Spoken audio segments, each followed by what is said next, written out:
Okay, I'm live, y'all, and y'all haven't heard a word I said because I had mute on. Okay, that's not cute at all. Okay, so let's just talk. Yeah. Testing. 1, 2, 3, 4, 5. I said something. Yes. Okay. So let's start talking about what's going on in the world. Since I'm sitting here stuck. Now, I'm really going to read the person who's coming on tonight, because if I tell you, this chick done worried me to death for the last 2 weeks about coming on here. And now, where they at? Well, she ain't really late. It's the other people's. Y'all know who. Got it. Okay. Now, President Biden and his 8-year plan to make America great again. Now, how come the plan gonna take 8 years? Is that the term of 2 presidencies, perhaps? Are you trying to volley for the next term already? Nigga, you ain't showing up for this one. What's up with all the people coming through the border? What's up with you having all of these children? Let me give y'all some of these numbers that this Biden bought. 35,000 unattended kids at the border. And this nigga trying to pay drug cartel people to help him keep people from coming over the border. What are you doing? Y'all ought to feel real stupid. Because I try to tell you Trump was the truth, but y'all want to believe, y'all want to believe all that. Has he done anything to help these children?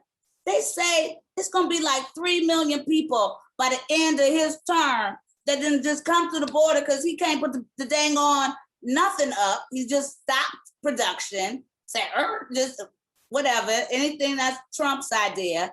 Okay. And his son, Hunter Biden, Lord of mercy, Jesus. Now, y'all know Giuliani is in trouble, right? Well, he was Donald Trump's lawyer. So this nigga want to make a movie. He want to be on Borat and fucking with Ukraine ladies. Like, really, dude? He got a Razzie Award, y'all. I don't know if y'all know what Razzie Awards are, but it's like an award they give to the worst actor of the year. So he want to wonder why they're questioning him about Ukraine activities. But let's say, okay, the nigga was trying to get some puss. I mean, that's just the bottom. I saw the movie, you saw the movie. He wasn't sitting there trying to Ukraine activity her. He was trying to get her to unbutton his pants or something. I don't know what exactly was going on, but y'all saw Borat like I saw Borat. And it ain't had nothing to do with him trying to lobby some votes for Donald Trump. He was trying to get in her drawers, her panty drawers. That was all. There was no more. There was no less. Come on. Let's keep it real. So Giuliani says that the feds came through. Now he's saying that the feds came through as a red herring. That's an actor, I guess it's a term. I don't know where it comes from. It means they want you to watch this instead of watching what's really real. So what's really real is Giuliani says he has the pay dirt on Hunter Biden. Hunter Biden, right? Now they was clowning him because he was on Tucker Carlson and calling Tucker Hunter, but I just did the same damn thing. Hunter Tucker is all the same shit, whatever. So, here we go. Here we go. Here we go. Here we go. Here we go. Okay. I'm so excited. Wait a minute. Here we go. Here we go. Handsome. Y'all ain't know I had crooked eye in the Baby, come make Hey. this, come make this right. So he and I can be split screen and I can get my interview on with the king. Yes, King. Hey. I Yes, had the yes. song all queued up. Gallery, yes. There we go. Hi, honey. Can you make me go over there? Hey, hey. It is a pleasure meeting you, sir. Cause, you know, I'm a fan. Have we met before? Have you seen me out? Have we ever had the privilege? So, No. Well, I am Paula Jai, and this is Crooked Eye. But pleasure to meet you. Another name that you go by that's letters. King, spell it differently. Crooked? It's King, yes. Yeah, Okay. King. But you spell Yeah. it with an X, is it? Yeah. Yes, which I love. So let's get to know who you are. Word. Is that good? So I know Good. Let's do you're it. from Long Beach. Yes, yes. That's right. So take me back to the beginning. Did you know Snoop? I mean, not that he's the only nigga from Long Beach, but he's the only nigga most people know. So how did you get on? Were you always on? Because I'm from Cleveland, but I know you was doing big things while I was there here in Long Beach or there where you are. So can you take me from the beginning and tell me how you got on? I was just hustling and grinding, you know what I'm saying, until my name got out there. And then once my name got out there, you know, it's like they say, you get what you get, you know, you get out of it what you put into it. You know what I'm saying? So I put a lot of hard work and a lot of grind at a young age, and And my what name was age? buzzing. So What age can you I was start probably at? about I got my first independent deal in Long Beach when I was 18. Okay. You know what I'm saying? I was 18 years old. A couple of the homies who went to the NFL came back to the city and started a record label, and they signed me. You know, that was my first time having an experience with an independent rap label, you know, and Okay, going let's in the go down. studio. First of all, let's go back. So you said you got your first deal at 18, but prior to 18, you must have been making a big name for yourself for you to get that opportunity, right? In Long Beach. So what age were you out there hustling that street game? I started rapping when I was 8 years old. That was in the first time that I ever went into a professional studio. Word. I was 8 years old. I recorded my first song called Microphone Controller.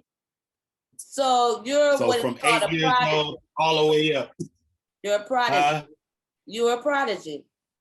A child genius. Hey, I'll take it. You know, Yeah, I'll take that. I'll take a child you prodigy. are. I'll take I that. mean, they don't give Appreciate it. us that credit like you, Michael Jackson, and so many other artists that start at that age. You to be a prodigy, they want to act like you got to do mathematics, but you were spitting that game, and that is mathematics. So you went into the studio, and then keep going. I went into the studio. You know what I'm saying? My mother sung R&B songs with her twin sister. Who? You know what I'm saying? What'd my you mother say? And her twin sister.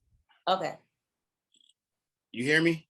Your my mom and her twin sister, they had an R&B group. So, you know what I'm saying? And what group was that? They just had a group called Twins back in the day, right? Okay. So they was deep into the music. So when I started rapping, they took me into the lab. I did my thing. I was 8 years old. I heard myself in the lab and I said, you know what? I want to keep doing this.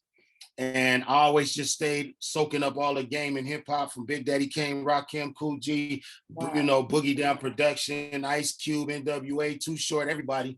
And when I got old enough to, after I got old enough to really get out there on my own, you know, I made my own mixtapes. I sold them on the corner out the trunk. You know what I mean? I pushed my stuff in the streets and you know, just get my name out there. And it was a grind, you feel me? But a lot of people, they respected the grind. And I started, you know, Snoop started doing his thing, you feel me? So once Snoop started doing his thing, and Warren G started doing this thing, a lot of people started paying attention to Long Beach. So Long Beach had like about 14 or 15 different artists that had major deals at one time. You know what I'm saying? Because of the floodgates that Snoop opened and Right. Warren opened. You know what I mean? We was like really popping. So yeah, I mean, you know, like I said, I'm Okay, from so the you're East Side. So 18 now. And who yeah. are these football players that had the game enough to know to begin this industry, you know, jump into this industry and start you off? Can you name some names? Chucky Miller, all right, Chucky Miller and Leonard Russell. Okay. So Chucky, he had this club called Cannons. He used to Okay. throw a party at a club called Cannons. He used to have an open mic up there, you know what I'm saying? And all the rappers that you ever seen from Long Beach, at one point or another, they had to go up there and rock that mic.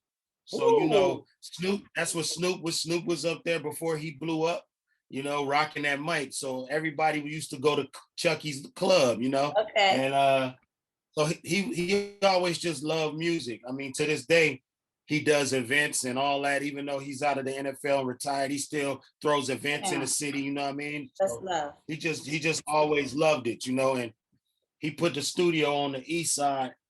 They built a real nice studio, and I mean, everybody was coming through there. You know, Dog, Warren, Nate Dogg, rest in peace. You know what I'm saying? Daz, Kurupt. You know what I mean? Everybody came through there at least once. You feel me? So it was a really dope time to be a student of the game because I could Right. learn a lot while I So was you had watching. your You know, first deal yeah, and you made an album, yeah.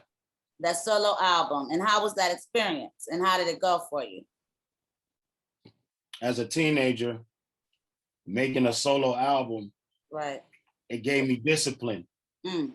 It taught me that I gotta see something all the way through from the intro to the outro. Oh. You know what I'm saying? So that is what I took away. I took that jewel away from that. You said, you Right. know what, this is something good for me in my life, you know, because my father, he wasn't around as much as he should have been. So I was always seeking discipline and I was always trying to find out how to discipline myself.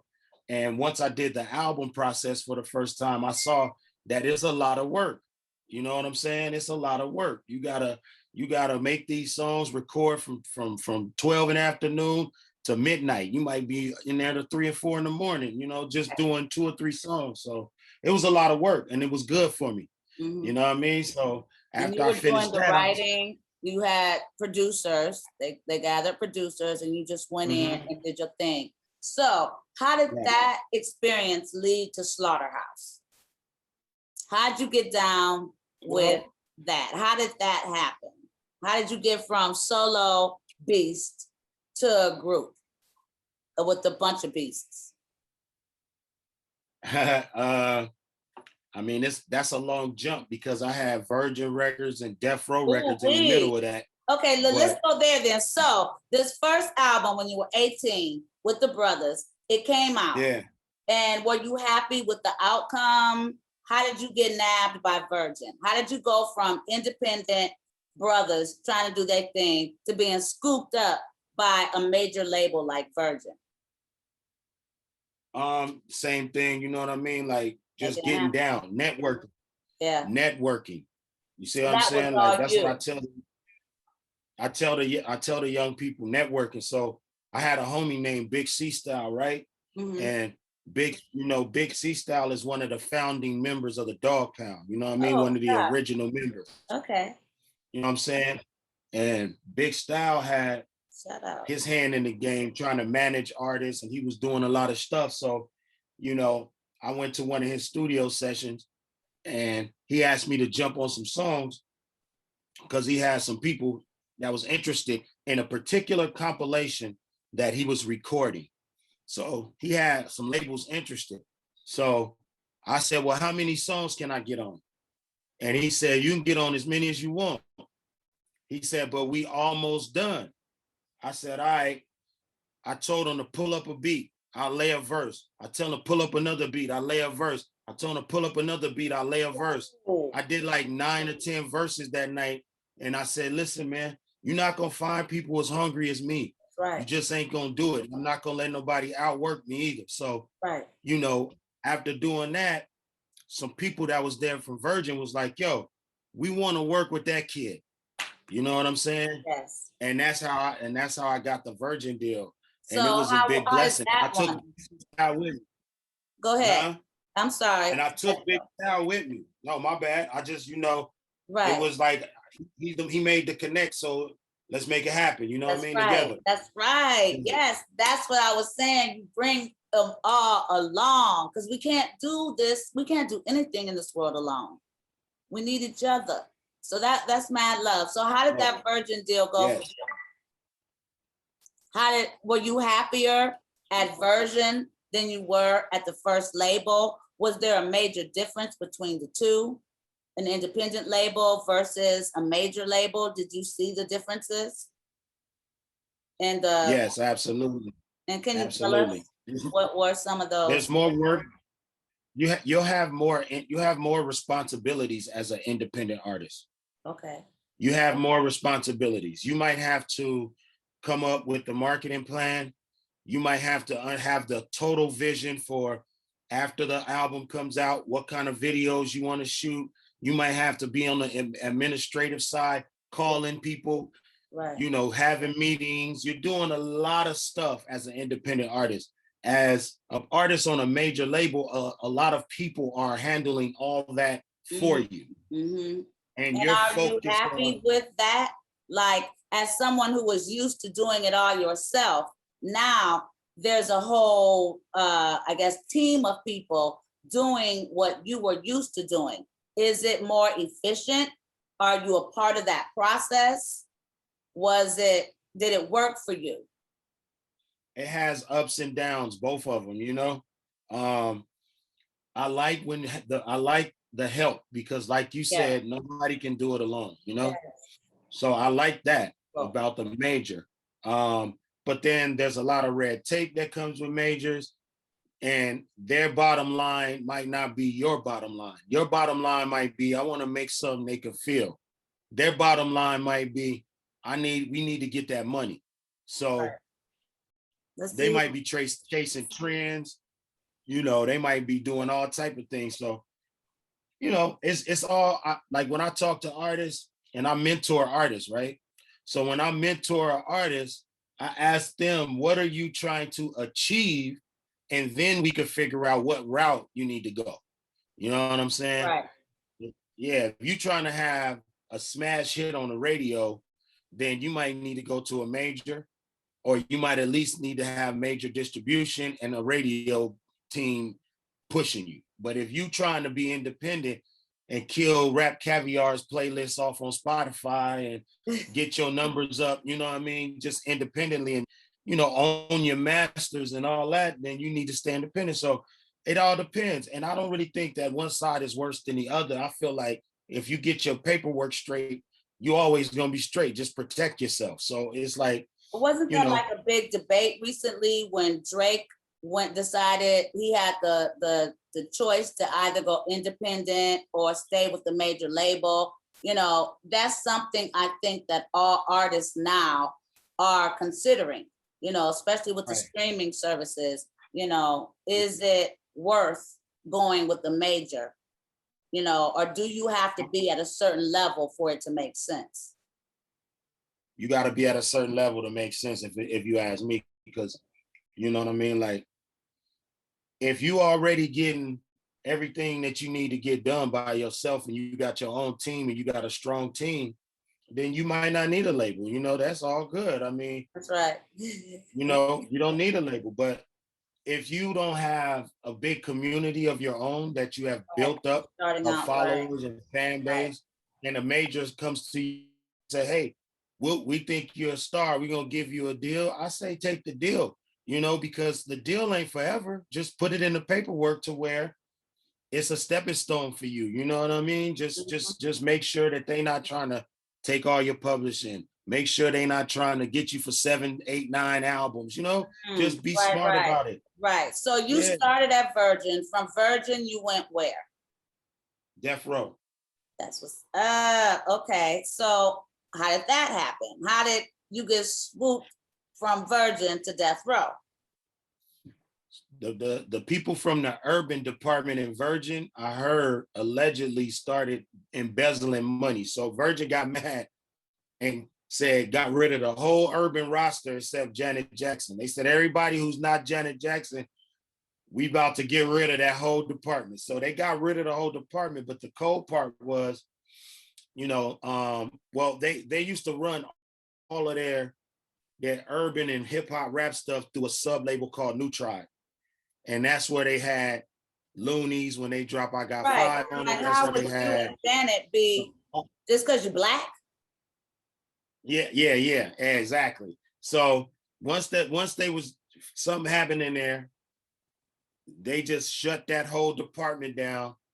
But the good thing was they allowed me to step without having to owe them anything, even though they gave me the advance and they, you know, they paid for my album, you know what I'm saying? So I had an album and the album never came out, but I had the masters and I didn't owe them no money. So even though I was back independent, I had a couple tools that I could use to get me to the next chapter. You feel me? So what looked like it might have been a bad thing ended up working in your benefit because you owned your masters. Now you're over there at Death Row. So you're solo at Death Row. Yeah, I'm a solo at Death Row. You know what I'm saying? I'm gonna bring your girl in. Wait a minute, real quick. And Derek. Yeah. Because I know they want to be here. I don't want to rush him. I want it, but you know, I don't want it's. I'm trying to stick with the time frame. Okay. Hey, Chi Chi. Hey, D. I am currently getting all of the game from the king that I thank you, Chi Chi, for bringing into my life, into my world. So let's go to Death Row. We're talking to him, and I'm not done, and I don't want to rush the game. So let's finish talking to you, sir. So now you're at Death Row. At Death Row Records, yeah. Right. And basically how that deal went down, I went to see Suge. He was still doing his time in Mule Creek Penitentiary up north in California, in Ione, California. And I went up there and basically, long story short, negotiated my deal on a pen visit. And when I came home, what's that? That's cold. That's cold. Yeah. That is cold. Yeah. That's some old gangster shit. Who has meetings in the pen? That's some old Scarface, whatever. I don't know. The real Scarface, not the movie. But, you know, those real old school Chicago gangsters making the pen their home. So you went in and took a meeting with Mr. Suge Knight while he was in jail and basically signed right there on the spot, right? We made a verbal agreement to what the terms would be. And then he had his attorney send me the paperwork, and the paperwork reflected our conversation. You know what I'm saying? So once I signed the paperwork, you know, I went to the jewelry shop and they was making a bunch of Death Row chains for me and all that. So it became official. And I just really, once you put that chain on and you move through that system, I was recording with a lot of the same people that Tupac was recording with. So it really helped my work ethic because he had a reputation to be a very hard worker. That is the same thing Kurupt said. Yes. Okay, go ahead. Talk about it. Yeah, it's real. So, you know, if Pac was in there making 2 or 3 joints a day, now I'm the new guy over here. Pac has passed away, unfortunately. Snoop is on No Limit, you know what I mean? And I'm the new young guy that they trying to push. I can't drop the ball, fumble the bag. Like, I got to make sure that I'm keeping that work ethic the same way, you know what I mean? So I'm in there 12 hours a day around the clock. We banging out music. And it was it was a real experience for me. I stayed on death row for 4 years, 4.5 years actually. And you know, we did everything in the world but release music. Oh man. So once again, oh my baby. Once again, you're in a situation where you're making hits and it's not being released. So And it's not being released. what the heck? That's cold. Cause you cold. It's breaking my heart. Cause I know how you must have felt like it was the devil sitting on your shoulder. But the blessings that are you shown through. So now how did you get from there to being swooped again by Eminem? How did that come about? So we're at death row, nothing is being released. Right. At And death row, nothing is being released. It's a very long story, so we're gonna fast forward. And I think the reason I was able to go from death row to Shady Aftermath is one, I always stay true to myself. So in every situation that I had to step outside of character and do something that could jeopardize my future in the music business, I chose not to do that. So that's the one of the, you know what I'm saying? Yeah, because you know, I could have easily really did that, but that was one. The other reason was I always stay on my craft, even to this day. You know what I mean? Like to me, if you're not a student, you got to get out the game or you're going to fall off or you're going to lose a few steps. So I always stay on my craft. Like right now, when I was talking to Rakim and I asked Eminem the same question, I say, yo, what do you think is the next level of songwriting and lyricism? You know, that's the conversation I want to have with him. You feel me? So even though I got my ideas of what it is, I want to know what some of the great minds feel is the next level because we still searching for that. You feel me? So I'm always on my craft to the point where. And what did they say? What did they do? Well, they was like, that's what we trying to figure out. And you know what? You the next level. That's right. I started laughing because they both said the same thing That's that right. Oliver said. We're it's always searching. Yes. Yeah, I got an idea, but you know, at the same time, we all active. So I get they got to protect whatever they feeling, you know. Right, right. But, I mean, really, so Joe was doing this thing, right? I was doing my thing on the internet. I did this series called Hip Hop Weekly, where I released a song once a week. You know what I'm saying? For 52 weeks. I did that in 07 and 08. And I did it in the MySpace era. It was nobody releasing music that frequently on the internet. And it shifted the game and it changed the way people digested music. It changed the way, you know, artists and labels put out music. When they tried to get their artists hot, they would say, oh, go do how Crook was doing. And, you know, it got me on the first Double XL freshman cover and all that. So it made a big impact. And that right there kind of put me into a lane of, okay, this dude from the West got the bars, he could spit and all that. Joe was putting together a song on his EP where he wanted to do like a posse cut. So he called Royce, he called Joel, he called me and Nino Bless. And we did this song. It was called Slaughterhouse. And after that, you know, that's how Slaughterhouse was formed. The fans who formed Slaughterhouse. Like after we did it one time, they liked it. We did it again, they liked it. So he's like, yo, let's give them a whole album. And then eventually, you know, M picked up the phone and was like, yo, I think that group is a nice fit for Shady Records. Right. And there we was on Shady Records, you know what I mean? Blessed to be in front of 80,000 fans at the Slain Festival in Dublin, you know, with the Jumbotron behind you and just going hard, you know, MCing on a level, you know, in the mainstream. You feel me? So it was definitely a blessing. That being signed with Eminem's label definitely put you on a whole nother level than you had previously been. An international tour, international exposure, international money in your pocket. So can we talk about that? Is it Because I mean, in my my brain, I recognize that a lot of light-skinned people and white people help us get ahead in the movement. And we don't want to, as militant down for us, Black people want to shun away from working with down as white people. So can we talk about how you felt about that? Did you get any backlash from that?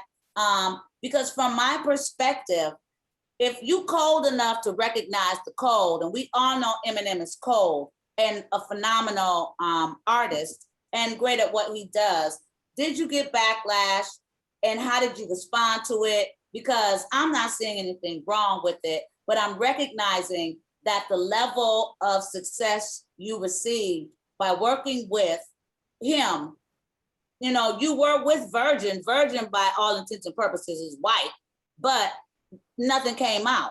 But working with Shady, you know, can you talk about that for me? Was there a question? Do you get the yeah. Well, you know how it go. Like a lot of people, there came a time in the industry, in the hip hop industry, where it was kind of popular on the internet to try to push Eminem out of the culture.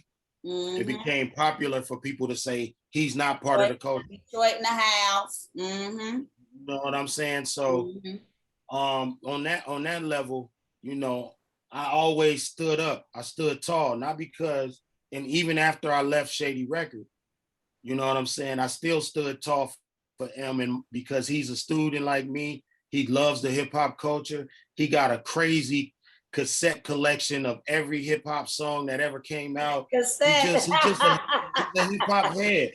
He's a hip hop head, you know, and his bars and his skill level, you know what I mean? He's dope. So, and he is an ally, you know what I mean? And he never said that he wasn't a guest in the house of hip hop, you know what I mean? So I always stand up for him when people are on that level. But like you said, you can't do this without help, you know what I mean? Right. And did you personally have people talking shit? Because you said you stood up for him. So that must mean that, was it just trolls? Was the industry? Were people that you respected? Or does game just recognize game? Like, nigga, if you ain't got a deal, shut the fuck up kind of thing.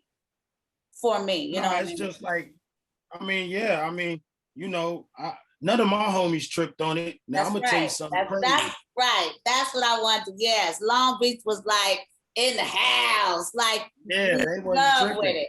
Right. Yeah. Don't start tripping. It's yours. And I'm gonna tell you something that's crazy. I was in his kitchen, in the studio, in M's kitchen, and Suge called me, right? And Suge told me, I'm glad you with the white boy, because that's what he called him. He's like, I'm glad you with the white boy. You know what I'm saying? And he was like, because he understands lyricism. Yes. And he was like, you know, you need to be with somebody who got power that understands lyricism. You know what I mean? And a lot of people wouldn't believe that because they felt like Suge had something against him. But on my life, I stood right there and he said that. You know, he was like, I'm glad that you with the white boy. You know what I mean? So yeah, you know, you're gonna anytime you sell 220 million records, you're gonna be a polarizing figure, you know, somebody on this side, somebody on that side. You feel me? Yeah, baby. That's right. That's right. Yeah, but it's cool, you know. Let me tell you, he come out in public like recently and he's like, yo, he named me in his top 10 rappers of all time. You see what I'm saying? I would too. That's why, were you on your boy Joe's top 10 rapper list? You remember that thing that he had come out with his rappers? Did he put you on there? I don't remember when he did a list. I don't like many of the ones he did put on there. So, but you know what's so crazy? A lot of celebs, they don't come out and say that to you in the public because they know that has value.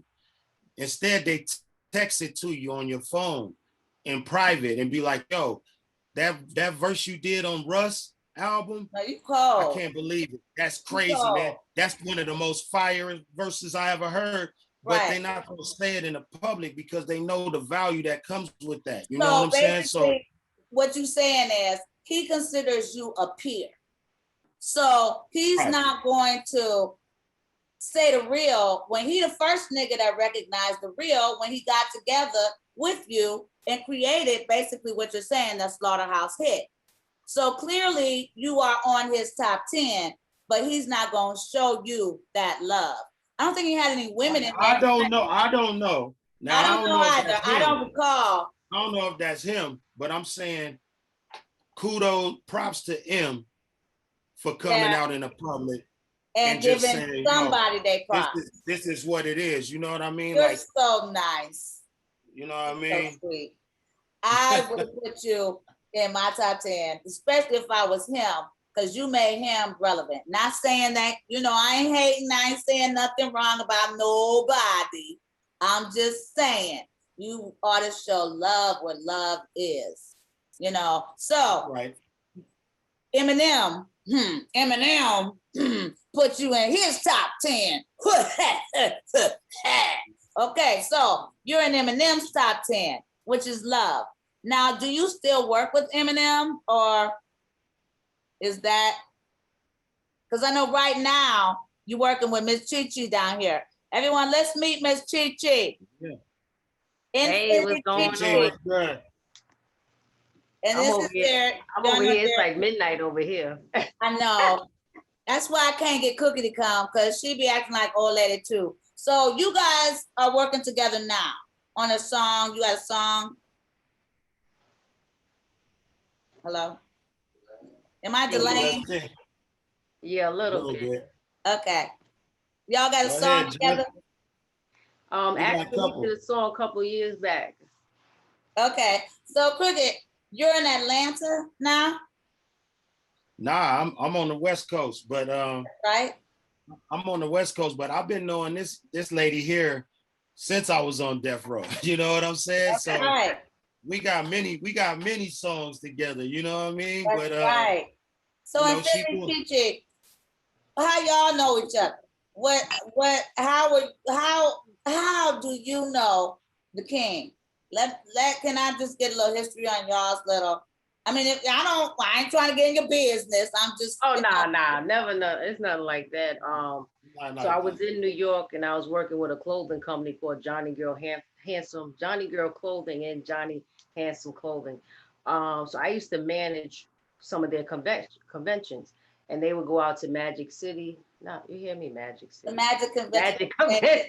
Yeah. I've been in Atlanta too long. Girl, I know. Magic City. I know what you're talking about. Magic Convention in Vegas. Right. So we went out there. Pause.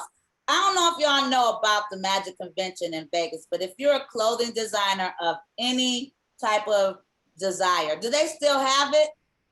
Magic. They do, but it's at a smaller version now. Okay, so go ahead. So when we were going, it would be like the whole week. Now I think it's just like one day. Okay. But it would be crunk. It would be all kinds of rappers, athletes, designers, artists in one place selling their wares. So I definitely so during that time I was rapping. I had a bunch of mixtapes. I was underground rapper. I was on a bunch of different DJs, DVDs, you name it. So after the show, which is the magic show, we would go to a party at nighttime. So at nighttime we went to a club and I had my little outfits on and stuff, out there. And then that's when I saw Crooked with the Death Row chain, like he said. Yeah. Okay. I was like, oh, you want Death Row? You need to come to Brooklyn. You need to come to Queens and drop some shit. He was like, I ain't say no more. And then that made history. And he came, that nigga is true because he came to the hood in Queens to the studio and recorded with me like that, like for real. That's love. That's love. He could have got jacked and all, but he came. He could have came by himself, no security, nothing. Right. And that's not really ever cool. So, okay, Christina, I don't know if you want to talk about your baby daddy or not. No. But that's the tea. I'm just saying. Inquiring minds want to know. She came out of Okay, nowhere. I'm sorry. Okay. Yo, this is a real love. This love and hip hop Hollywood for real. She said, let's get to it. Let's calling get to it. Monday. Mona's gonna be calling her Monday like, Uh-oh. and I don't even like the term baby daddy. I like to say son's father, you know? Okay, your beautiful son's father. Right. I'm a very mature person. I don't like. I said baby daddy. Like, and the nigga sitting right there. Baby daddy. Oh, you were in the movie Baby Daddy. Oh, yeah. You think I didn't know, huh? Yeah. And you love me. You my friend. She was in the movie Baby Daddy on a Friday trying to hustle with Y'all just don't understand. Hey. I love you so much. I just be going through my phone book like, who do I love? And Justina and I, some history on us. Justina has a female all basketball league. And she and I wanted to do a reality show to promote that. And why am I seeing that popping up all over now? People are genuinely stealing your flow, baby. Talk about your league of beautiful women playing basketball. So when I left New York, actually, I didn't move to Atlanta first. I went to Houston. I was signed to Sucker Free Sony, which is Hump's label. Little Flip was on that label, and they also work with Crooked Eye also. Then I came to Atlanta. Was rapping. And you know, with the rapping comes the modeling. So you know, when you rapping, you got to pose for your mixtape cover, and all this. So I was always around a bunch of models. And I'm only 5'1", maybe 5'2". I don't know. But anyway, all these girls, they were like so tall, like 6 feet tall. In New York, most girls are not tall at all. Nobody's tall in New York. Most, but they got the Puerto Ricans, they're all short, like Jennifer Lopez. So I'm like, well, do y'all play ball? Because you got to remember, I'm from New York. I did ballet, basketball, track, what else? The baseball. I was very athletic. You see these legs? Those are athletic. Those are track legs. I dip on somebody. So, and they were like, yeah, we could play ball, but everybody with Atlanta was like stripping, and I'm like, it was boring. I'm like, so besides the strip club, what else y'all do? And they like, nothing. And I'm like, you don't play handball? Nothing? Like, so I used to go to the game all the time. Like, I'm front row watching the game because this is what I do. When I was in Houston, I went to the game. When I was in New York, I'm going to the basketball game. And I was the only girl there. And I was like, okay, this is sucky. Not good at all. And then I would go to the clubs because, I was rapping. And I have sections because I'm hosting a party. And I'm like, I'm the only girl in the section. I'm like, this is not cool. So I don't rock like that. I'm one of those type of women where I want to spread the love to other women. I'm like, listen, there's no way that women should be out on a line in a club or can't get in a section or got to beg for a section or beg for a bottle or beg to go to a game. I was like, oh, hell no, that's not going down, not on my watch. So I put together a basketball tournament where I had all these cute, sexy girls wear the little short shorts. You know what I'm saying? I had the different color teams, the pink team, the yellow team, purple team, green team, and then I had them going against each other. They played like at intermission, sometimes professional NFL games. NBA games. NBA games. Mama, I'm trying, y'all. Come on now. No, it's okay. So, yeah. From that part, I saw people from the Hawks that saw me, and they was like, "Oh my God, this is amazing." So if you ever been to an NBA game and you've seen in the beginning the little kids come out and play ball, they said, "Well, that's what we want y'all to do," And I was like, "For real?" And it was so funny because a lot of these girls were like really thick. So with the shorts, we got down there. We was on the NBA court, and the cameraman, the cameraman almost dropped the camera. Yeah. Because what did you think about this year's WNBA draft? I think the girls are a lot prettier, a lot sexier coming in because just because you play a guy's sport. Doesn't mean you gotta not look cute, you know. So Yeah. did you see the draft? A lot of these girls are absolutely gorgeous, you know. Well, I And don't I think that may be a trend that you started, you know.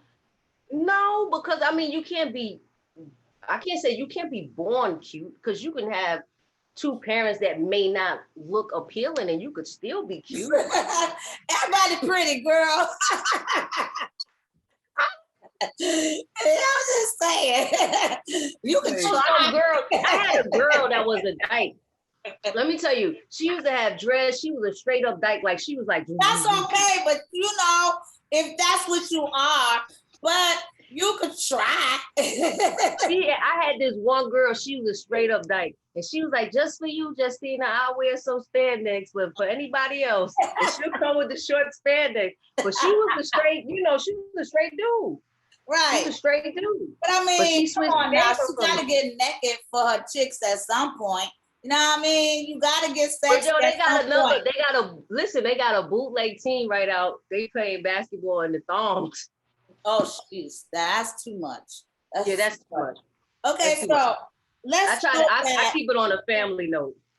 Let's go back to rapping, because you know this is also a political show. And before we get into the politics of the world, I want to give you both a chance to just talk and just, I'm sorry, Justina. I'm sorry, Chi Chi Infiniti Chi Chi. I'm gonna get it right. Don't be mad at me. I'm trying. This is my girl. Are you looking? Can you hear me? Oh, my internet connection is unstable. Yeah, we can hear you. You just froze a little bit. Okay, what you want to talk about? Maybe they didn't hear me. I want our King Kurupt, to close this section out, just dropping a little knowledge to, like you had started, to young people that do want to get in this game, because you have a perception or perspective that comes from every single, element of, from independent to working with a major label to working, with a subsidiary, Shady Records, of a major label. And it seems to me like your patience did not ruin your dream. And I'd like you to talk about how your patience kept you hungry and kept you sustained while you were waiting for it to manifest into where you are today. Yeah, I just think it's very important for the young guns out there, on your music journey, to exercise patience. I want you to surround yourself with good people. I want you to understand that everybody might not be able to go with you if they got the wrong mindset, or, they come in bringing negativity while you're trying to get your creations going. You might have to love them from a distance, or you might have to only rock with them on the weekends and things of that nature, because you got a job to do. You chasing your dream. You got to stay motivated. There's going to be ups and downs. So whatever motivates you, if it's listening to music, if it's reading books, if it's watching somebody talk on YouTube, whatever motivates you, I want you to get addicted to that. I want you to become addicted to all the things that motivate you, because you're going to need a lot of motivation. And technology is your friend. Social media is your friend. Build your network. Don't just come down your timeline talking at people. Talk to the people. You know what I'm saying? Ask the people that follow you and support you how they doing today. You know what I mean? How they feeling today. Get to know them, engage with them, build this community up, because those are the people that's going to spread the word. Those are the people that's going to buy the t-shirt. Those are the people that's going to download the joint. You know what I'm saying? I want you to think about other streams of income. I want you to say, okay, my main source might be, my dream is to be an artist, but in the meantime, I might be able to write for somebody. I might be able to, get a placement on a TV show with one of my joints.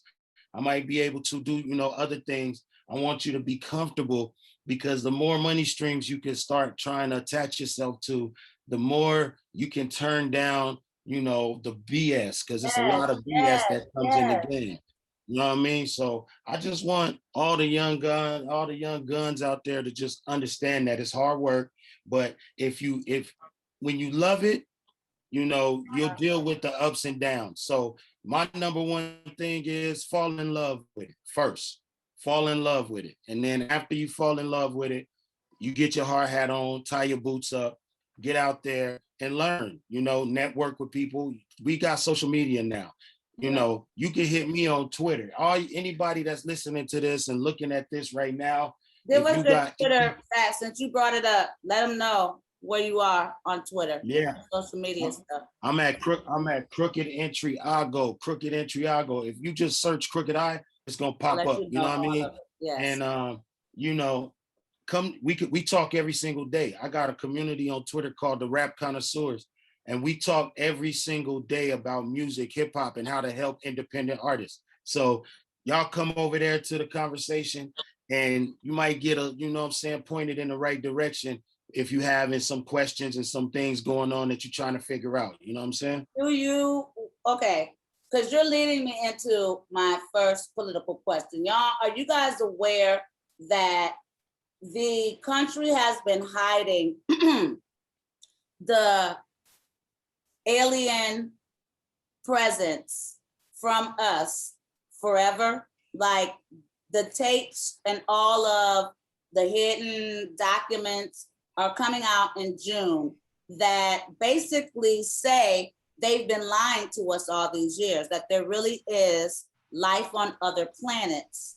And there really is a connection that they have with us. And you start talking briefly about whatever it takes to bring yourself to a higher level of thinking. What are your thoughts on alien, extraterrestrial presence, Crooked, King Crooked? Yo, yeah, that's all good. You could just call me Crook. Okay. You know what I'm saying? Yeah, bring it out. We trying to see them aliens. You feel me? Because we already knew they was exist. We knew that, you know what I mean? Like, Thank you. So let's get it over with. We seen a black president, now I see some aliens. You know now we're about to meet some aliens. Yeah, what you think, Chi Chi? Are you feeling the alien invasion? I think y'all been smoking too much weed. Really? See, that's the sad part. That's what everybody's thinking, and y'all gonna feel real stupid. I think I've been talking about E.T. phone home. So no, okay, so like it's all coming out. Like they're letting out slowly but surely. They let a little bit out now, and more will come out. The aliens is coming out now. Yes, like all kinds. Why did it come out now and not last? Until I see one, I believe it. Okay, go ahead, D. What you thinking? Until I see one, I believe it. Well, you haven't. Who is that? Who is Derek? Derek, why you got your jacket so zipping so high? You cold? Now I'm inside the crib and I got the AC on. You better leave my baby alone. Put your jacket down. You make me feel uncomfortable. You got the AC blowing, man. Because I'm gonna dip out after this. I want you to studio. Yo, this nigga got the zip up to his chin. There we go. He is hey, listen. Fear himself. Okay, Paula. So Paula, you know me and Crook talk every day. Every day about music and joke. We joke about it. Oh no, it's all good.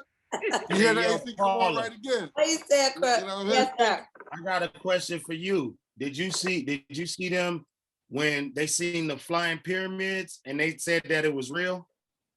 No, I didn't see that. What is that? Talk about it. Let me know. Yeah. Let us know. They had a news clip where, you know, there's an object that appeared to be a pyramid flying. Ooh. And the U.S. government confirmed that it was an unidentified flying object. You see, Chi Chi? No, he's telling the truth. I'm telling you. There are all. I'm like Derek. When I see it, I believe it. And there, you have seen it and just didn't know what you were looking at. It's like when you look in the sky and you see all those little flickering things, and you think it's eyes playing tricks on you. It's alien presence. And you know what? You know what? You said eyes playing tricks on you. Boom. I do have the Hip Hop Biz for Kids book, and it does have the Ghetto Mob in there. Playing tricks with my eyes. Don't forget I'm a writer also. Okay, so they are trying to basically flip it into trying to say that this alien presence that has been here since the beginning of time, we have all kinds of wall cave art expressing that alien presence has been here. And they're trying to act like they're coming here to fight us. So that being said, what are your feelings about that, Crook? Do you just said you saw the pyramid and you believe it flying in the sky. Do you think they're trying to, because let me let you know, they have, in many instances, America and the world, we almost killed ourselves. We pushed the button and the aliens squashed it. There have been numerous atomic bombs that the aliens have squashed, that we or someone else pressed and the aliens intercepted them.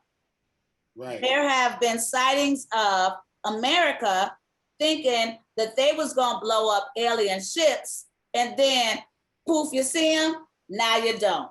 And all of this information is coming out, but they want you to be afraid. They want you to think that, you know, that's why all the movies have us shooting aliens, killing aliens. But in reality, do you believe that the aliens are a threat? I believe if we pose a threat, they're gonna defend themselves. Right. Think about it. Reagan had this program called Star Wars. Mm-hmm. You can look it up. You know what I'm saying? Yes, talk about and that's when he had his plans in full effect. He was spending money so he can go to war with potential threats to the planet Earth. That's what they said. Potential threats to the planet Earth. Yes. Now, Trump had his program too, just like that. You know what I'm saying? They done shot nuclear weapons at the moon. They done did all types of stuff. Like, we don't pay attention to this stuff because we got responsibilities, we got aspirations, we got a life, but it's going on. We're not peeping out what's going on in real life when it comes to that. It's so real. And another thing that they're gonna really trip off of is when they start seeing some of them gonna look like us. That's the thing about it. That is the whole point. Yes, Crook. And that is why they're afraid. And that is why they've been hiding it for all these years. That is why every alien presence they murder and then stick underground somewhere. But I just want to piggyback on what you were saying about meditation. You didn't say meditation, but basically that's what you're saying is whatever helps you find a higher level of awareness, that's where we should be right now, because there's a reason that they're disclosing this information. This is information that has been hidden from us since the beginning of time. So there's a reason why it's all coming out now. And from my perspective, if they'd have wanted to bomb us, they'd have done it a long time ago. They'd have never created us if they wanted to kill us. I mean, think about it. They said they got the microchip. One of the astronauts that went to the moon, you could go on YouTube, he did an interview. One of the astronauts that went to the moon said, we got the microchip technology from the moon.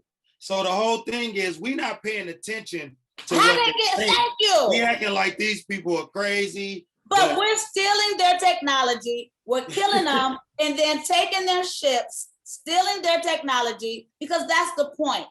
They knew we was going to do that. That's how we're able to advance technologically. They are so far advanced that they can come be in our atmosphere. We ain't in their atmosphere.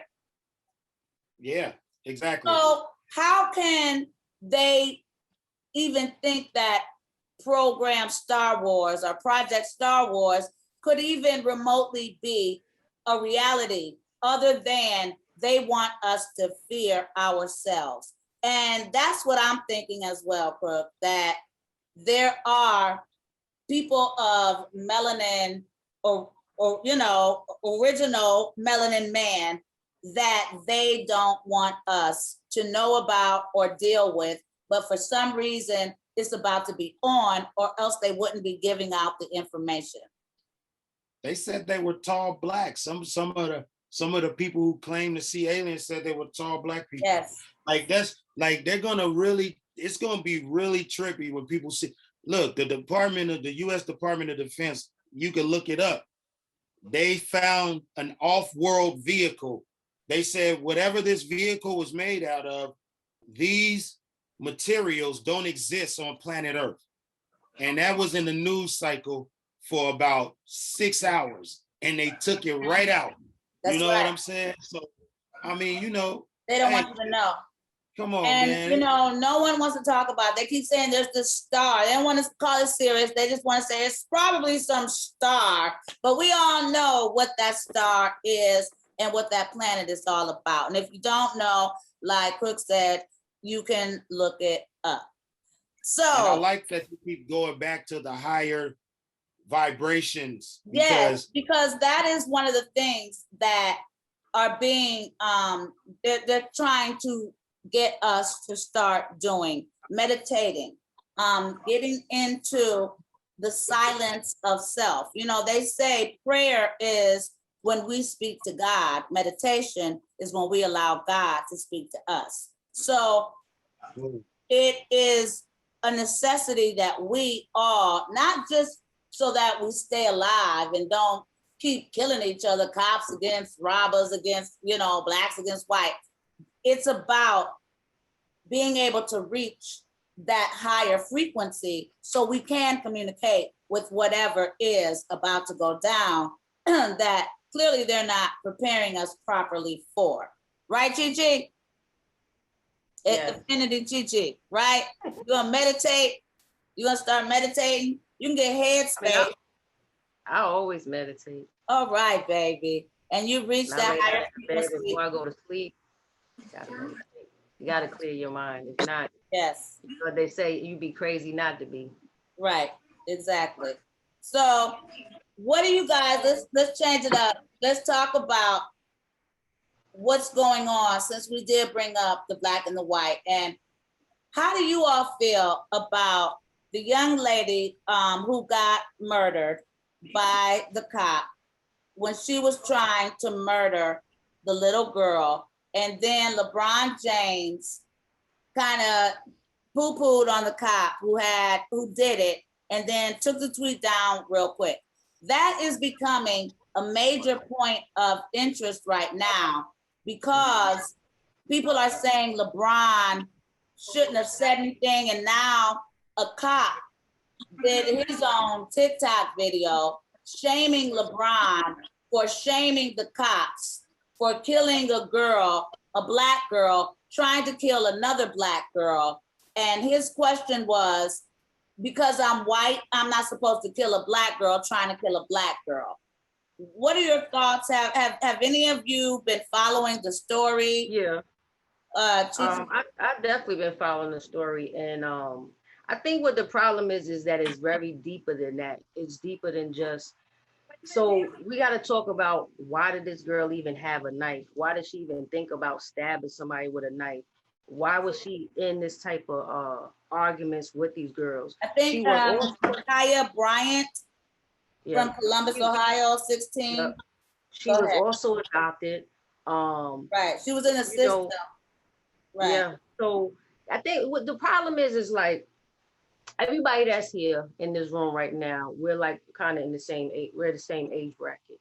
And before us was, you know, everybody was in the Martin Luther King time, right? And they've been through so much stuff. We've been through so much stuff. But it's like, how do you let your children, because that's a child. Right. How do you let your children grow up to even have the mentality to be like, oh, I got beef, I'm gonna grab a knife? Now, okay, from my understanding, her aunt said that the women were grown-ups. They were all over 18, and they all came to jump her. So she was trying to protect herself. You know. I know, but it's just, It's like, how do we get to that? You know, it's like. Well, how do we allow that? Is my question. Like, if you were standing there, because you know, when one of the girls went down, a grown man kicked her. You know, she was fighting multiple girls, and one girl went down, and a grown man there were many neighbors standing around watching.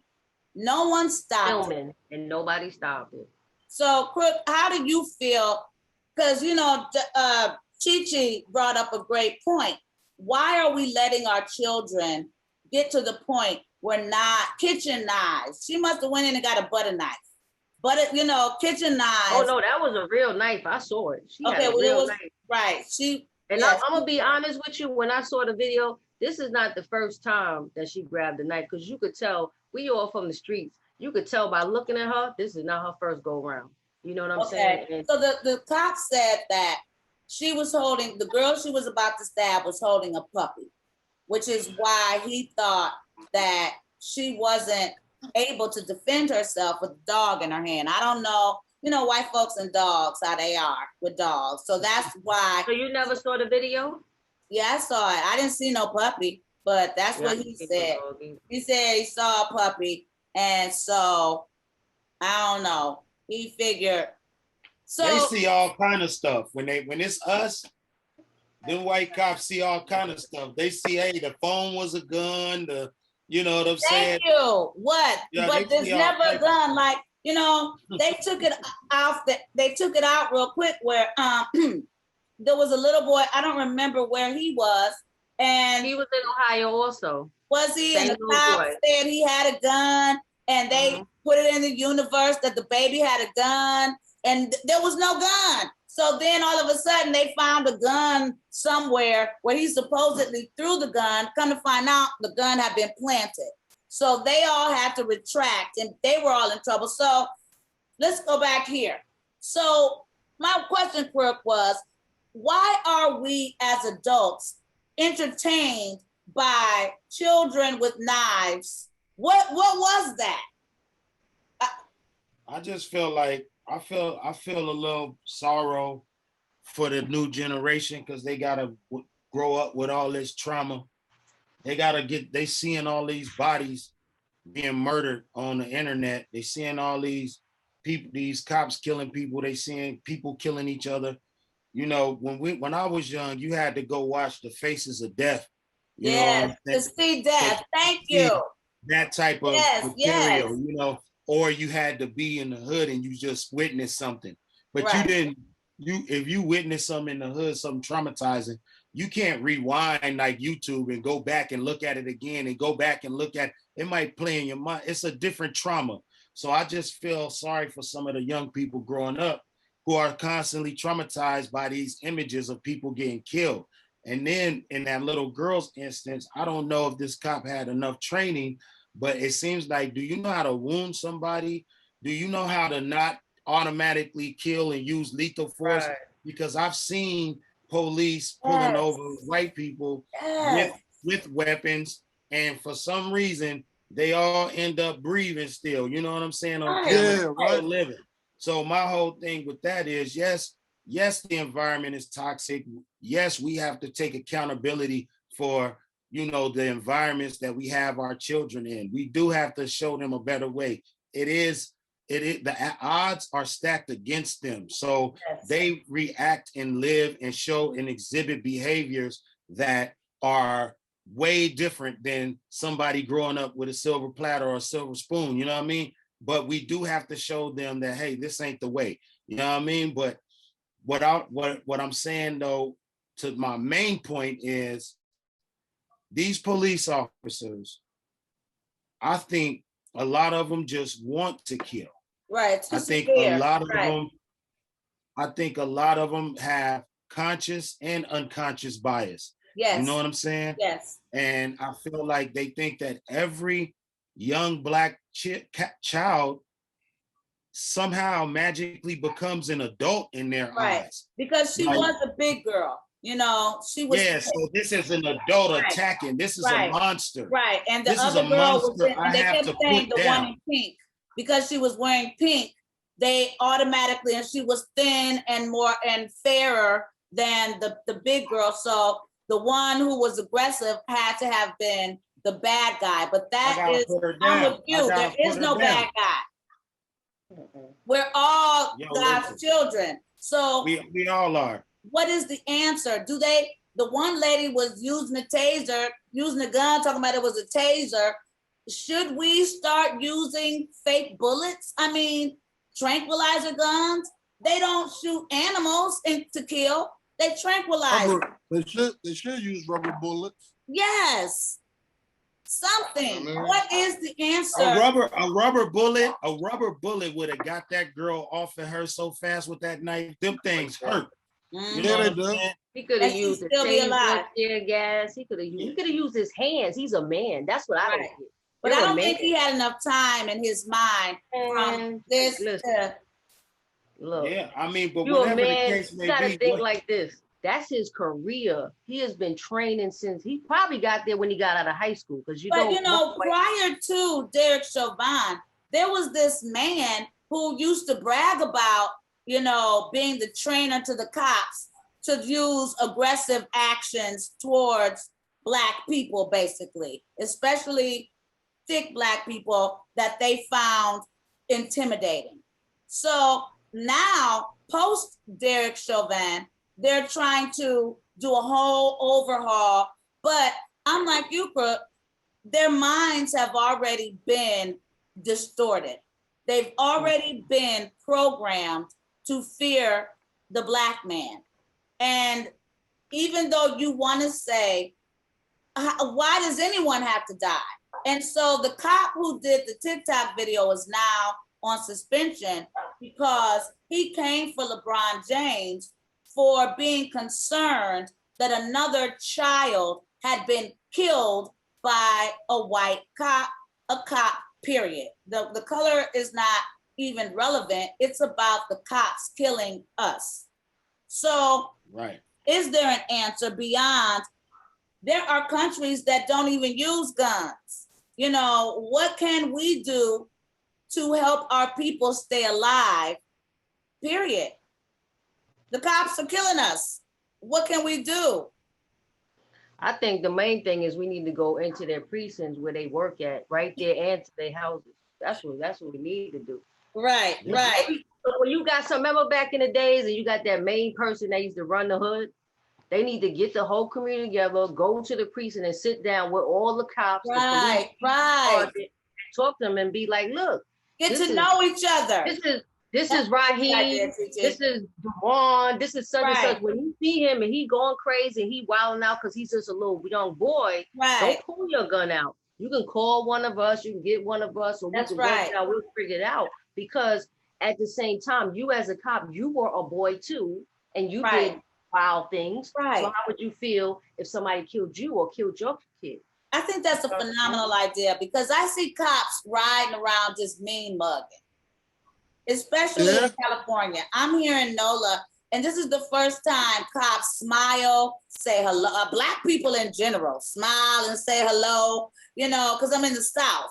But when I'm in LA, the cops ride around like, say gang members.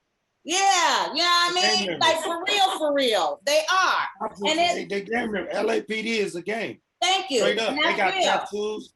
They do it all. They do every single thing the Crips and Bloods do. Everything. You know what I'm saying? So it's really troubling. And I also think another solution that we can do is a couple things. We can they said defund the police. I knew that wasn't going to work. No, that's not. We need the cops. But here's the thing. They did that on purpose. They put that kind of message out there because they didn't want it to happen. So they made that campaign on purpose. They knew nobody was going to go for it. Because if they really explained what that campaign is, people would have went for it. When they said defund the police, they didn't mean take the police off the streets. They said you don't need those $20 million in helicopters. Put that $20 million into community programs in lower class places and allow these kids to have, get an education, private school, all that.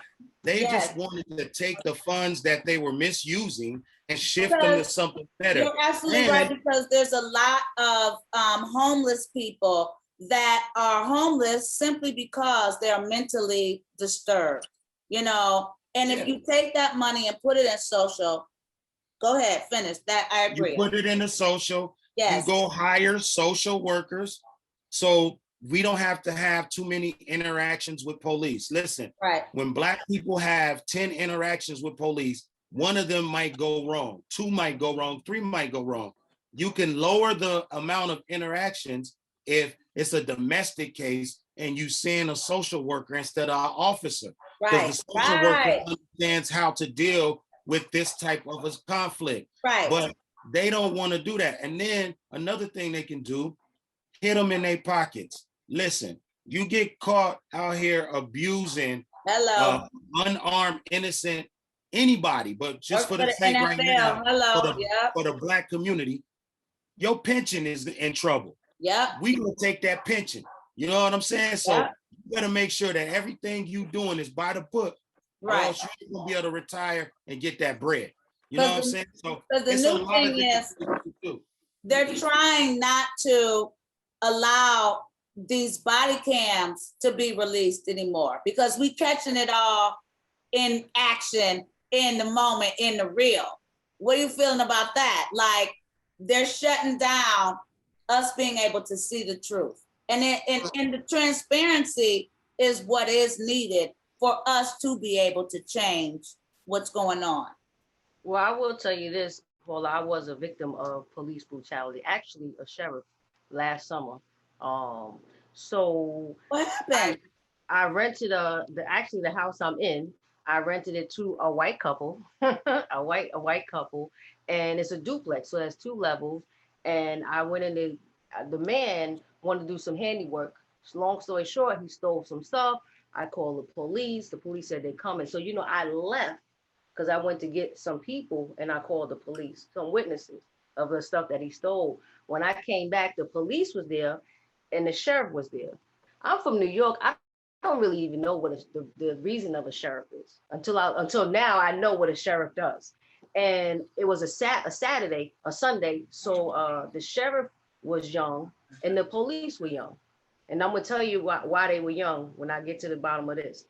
So I'm like, yeah, the guy stole the stuff. So the sheriff is like, okay, well, we can go in there and you point out what he stole, and we'll go get the stuff. I'm like, cool. So we walk to the door. He's like, we'll just go in. And he goes and knocks on the door. And so the white guy, mind you, this is my house, okay? Did you have the paperwork to prove that? And yeah, it was I have it in my phone and stuff. Okay. And the white guy's like, I don't want her in. She can't come in, and he going crazy. So the sheriff goes, oh, well, he doesn't want you in the house. Mind you, we're at the doorstep, right? Now, my feet are little. I wear like a size 6, 7. And I don't know, he's a man. He probably wear maybe a 10, 11 or something. And I didn't move fast enough from the doorway fast enough for him. This nigga, this is a Black man, grabbed me, threw me up against the wall of the house, of the building, and then dragged me to the police car and put me in the police car. Mind you, while my son was right there. Somebody was holding my son. So the person I got was to hold my son. And he's like, oh, he don't want you in the house. You're trespassing. How am I trespassing on my own property? It's my property. I own this. And he's like, it don't matter. Once you let somebody in your house, whether they're renting, Airbnb, or whatever it is, they have rights to that. They have possession of that house and that land. You got to go to court. I'm like, we're Saturday. Ain't no damn court right now. And it's COVID. The courts are closed. You know what I'm saying? Right. So 30, I'm sitting there. Now, mind you, it was Sunday. I had on church clothes and everything, a blazer. And I'm like, so you're going to lock me up? Had handcuffs like this. I'm like, so you're going to really lock me up Sunday at 1 o'clock in the afternoon? Are you serious? I got to go to work tomorrow. That's excessive. I got things I got to do. Long story short, 30 minutes passed. And he let me go. Here's the bullshit. Never gave me no paperwork, never said nothing, said, oh, you got a trespassing warrant or whatever. You can't never come to this property. It's in the courts or whatever. You get locked up. You can't come to your property. Bullshit. Monday morning, he was messing with the wrong person. Now, come on now. Okay. I got a paralegal at Emoe University, the MBA. Monday morning, I went to the sheriff department. Actually, when I was riding to the sheriff department, I see some man in a pickup truck that had the sheriff thing on. I was like, you going to the sheriff department? He was like, yeah, let me show you the way. Old school dude. Got there. He was like, what you want? I went up in there, all them old school did. They said, oh, he did what? He did what? You wait right there, young lady, because they're not supposed to treat you like that.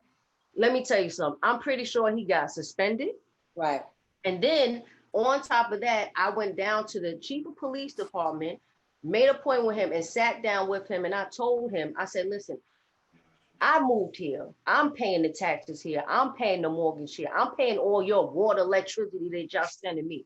I don't want these problems, because if not, I'll leave. But that's the excessive behavior we're talking about.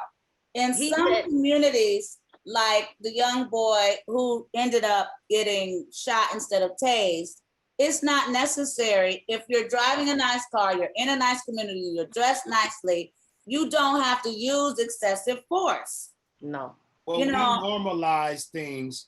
See, being Black, the Black experience has had an effect on our community to where we normalize certain things that we shouldn't. Thank you. See, they get away with the little things, and then they try to get away with something bigger, something bigger, and something bigger. So it's like, you know, they pull us over. If I get pulled over right now and I'm perfectly legal, I have nothing in my car, and they pull me out, handcuff me, throw me up against the wall, and tear my car up, that's normal to me.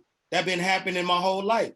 So I'm gonna just jump back in my car after it's finished, and I'm gonna just go about my way and be like, man, the police was tripping. And that's just gonna be it. But that should never be it. No. You can't do that. You know, you can't like I remember that stop and grab, or right before COVID, they had a stop and pat it down or something that only we got. So we are waiting for. You know, it's so crazy too. I had spoke to an attorney about that, and let me tell you what she told me. Actually, she's an attorney for the civil justice of Georgia. She was like, it's so sad. And I want to tell you that if he did not break your arm or your leg, there's nothing we could do about it. So you being a woman, was he copping feels? Because you can't make me believe he wasn't copping no feels. Because I've been manhandled by cops before myself. And I genuinely believe a lot of that is some old horny toadness. Is it just me, Chi Chi? No, it was definitely about power. He wanted, and so there were 3 men there, 3 Black men there. That's what I think. He was the sheriff.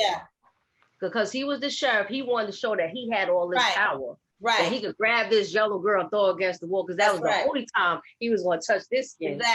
Exactly. No, I'm dead serious. That was the only time. That's real. That is so real. Let's go, Chi Chi. Let's go. And I'm pretty sure he got suspended, because I'm pretty sure he got suspended. Right. You know, as he should have. It's crazy. So with the cops, it's all about this. It's about a power thing. Because if you think about it, most cops, whether it's a woman or a man, the only reason they became a cop because they were either a punk when they were younger, and now they got power, and now they got this gun, and it's like, oh shoot, blah blah blah, because it's crazy, because now that you got power, you still got to kill somebody because you still scared. But they forget that isn't their motto to serve, to protect and serve? It's a service. I was told that when you have a gun and you feel that somebody else has a gun or a knife, you have to shoot to kill. It's sad. No shooting in the leg, no shooting the arm. They shoot to kill. That man in North Carolina, they shot him in his head. They can't even show you the tapes right now. Yeah, but you know, they serve and protect in a certain community. That's what that is. All right. In America, all our people got to realize this too. When you become a registered gun owner, they look at you like a different citizen. You have gone up better. You know what I'm saying? Because now they say that you have gone through the program, you have a firearm. See, America was built to protect people who own firearms, properties, and businesses. That's what America is made to protect. So a lot of people in the ghetto have none of that. They don't have a business, they don't have a legal firearm, and they don't own the property. You see what I'm saying? So, Yeah. And they don't, and they're not homeowners. Right, right. And they're not homeowners. So they know, hey, I could go jerk this kid up. He ain't gonna have no attorney. I'm gonna be able to, you know what I'm saying, get him off the streets. And then we just gotta keep it real. The police the sheriffs were invented to catch runaway slaves. That's where the whole sheriff department stems from. If you do the history on police departments and sheriffs, it all goes back to a group of people who were put together to catch runaway slaves. And that mentality is still alive today. That's just what it is. That's very, very true. And extended beyond slaves into when we became free. They all got together, you know, the cowboys, to protect themselves from us, again, taking all the land, you know, when that wasn't our objective. It just was what it was. As you know, we were given, some of us were given 40 acres and a mule, not enough of us. And a lot of that policing also stemmed from us being able to take control, a major control of our freedom and the land that was being distributed. So yeah, you're absolutely right. It has from the beginning been in the objective to suppress the Black man, the whole purpose of the policing. And when we talk about policing and taking away money from policing and taking away policing, we're talking about them wanting us to kill ourselves. The whole objective, because when they stopped coming out during the pandemic, we talked about this before, it was the highest rise in gang violence that America has ever seen, especially in Los Angeles. Like, we just took the opportunity to just kill ourselves up. And I do believe that that is also an objective of the cops. With them not being present, their objective is to allow us to kill each other up so they don't have to. Would anyone? And we need to Derek, stop I see you came off that thing. You got him, Chi Chi. So you got him, Chi Chi. Came out. Little by little while y'all talking, he was zipping. We're waiting for our rappers, but I love your mind, Crook. I love your mind too, GG. But Crook, your mind is so, you know, so I really want to get into more what your what you think about the whole, because you said you believe that the best way to deal, and I so love that you said that, is to increase more social workers, you know, versus more policing. And I do think that that could balance out. How do you think we can go about that? I liked your plan too, Gigi, you know, as us, as a community, doing more interacting with our neighborhood cops. We have to take action. We got to get out there, you know what I'm saying? And we got to start making some of the people who really understand politics, really understand like you, the community activism. You know, we got to start giving them the platforms, you know, and not always giving the platforms to the person that's going viral for saying and doing crazy stuff and having, you know, let's let these people speak, you know. Hey, so home ownership you mentioned is home ownership, gun ownership, and one more thing you said that will help us. Business, and yes, corporations, yes, having your own corp, LLC. These are things that will make us contenders in America's game. And these are things that will keep us from being killed unnecessarily. Because, you know, let's talk about, you're from New York, Chi Chi, and how do you feel about Giuliani and the drama? Let me let Jason in, your boy, and the drama of him getting, you know, the cops came through and did a whole sweep of his hookup. You know, what that right there is if a lawyer can get his, the former president's lawyer can get his whole hookup, just they can come in and just do what they want right there based on they think that he had dealings with Ukrainians.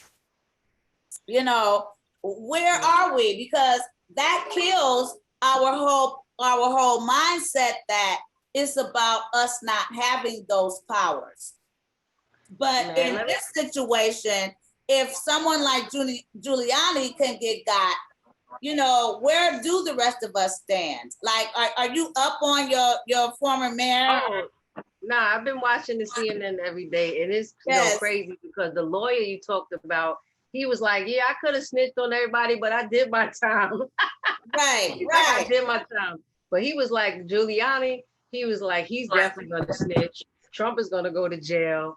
At the end of the day, all of this, how y'all were talking about the aliens, that's one part of it. Financially, all of this is way bigger than all of this, all of us. Now, Giuliani is saying that he is being used. Now, like I said in my pre-show, y'all know the only reason they messing with Giuliani is because of Bo Rat. Did y'all see Bo Rat and the Ukrainian girl got him hemmed up in the room and he was trying to pull his pants down or zip his pants up, something. They're showing the Ukrainian girl his thing-a-lang, and that was all in the Bo Rat movie. So now all of a sudden he's in trouble with them thinking that he is a special agent for the Ukraine, when he's saying it's actually, get this, Hunter Biden, our president's son, who is the real, here go your boy, Crook. Better late than never. Hey, honey, let me try to put you up here. There you go. I did it. Hey, baby, I can't hear you. You know what? I had my surprise and I messed it all off. I had two surprises at once. And then Bailey, if it wasn't for Bailey, totally forgot. And then I'm like, wait a minute. Bailey said, wait, you're missing your podcast. I said, oh no, I done lost all my money. Hey. Hi, baby. Who were you with? Bentley? Bailey? Who? They almost done. Yeah, because we go to 10, but you know what? We're going to extend it for the extra corrupt casino hour where we're going to say hey to everybody. And let me give you my two surprises. Oh, I'm so sorry. Yeah, the police fucking with me, telling me to suck my dick. So what we're going to do right now is keep on pushing. Where's my guest, my special guest? I don't know where he's at. Yeah, everybody done boned out. Oh, we're going to talk about you tomorrow. Hey, I know y'all are. Hey, I know. What's up, man? What's up, loved one? We here with the people. See Paula? Oh, hey. Let me take a picture real quick. Oh, wow. You already know it's an LBC thing. Yes, sir. Kurupt is being a star. I got you. Look at me, dog. Welcome Oh, your shit. Oh, goddamn. What kind of stamp? What was that? Kurupt. Do you see your guest? Crook is here. Okay, you know what? I can't. I just really can't. I'm sorry, Crook. Here's the number one surprise. You. Oh wow! Al B.Sure. That's my little brother, man. What's good? Yeah, that is How you? Wow! Damn, Wow! Oh damn! Hi. Well, oh damn! Mount Vernon. I know we've seen each other somewhere at some event somewhere. Peace and blessings to you, Queen. Oh my God, king! I got two kings. Wow! Come on. It's my little brother, man. It's my legendary little brother. That's how we do. That's okay. I'm allowed to fangirl. I fangirl. No, listen, no. I could be fan man too. That's how we do. But listen, we're in the Mutual Admiration Club. How about that? Right. Hey, come back and let us get in the Mutual Admiration Club. Yes, sir. Yes. Where are you guys? In the casino. It's an ancient Chinese secret. We're in an undisclosed location on planet Earth in Krypton. Yeah. Now, who's this lovely lady? Hey, who's this lovely lady you keep showing us? How are you? Good to see you. Yes,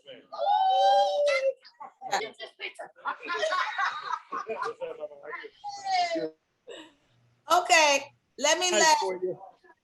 I told you I had a surprise for the Paula. Hello.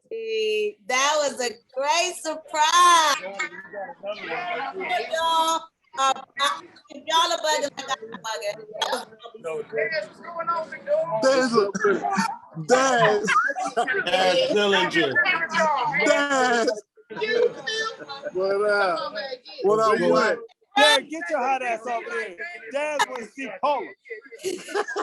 Should you be in Atlanta? Get on in here, mama. Y'all just stop it. What's up, Paula, baby? See? Look at how good. Hey. This Casino. I live here. Oh, you live here? Oh, that's right. That's right. I do too.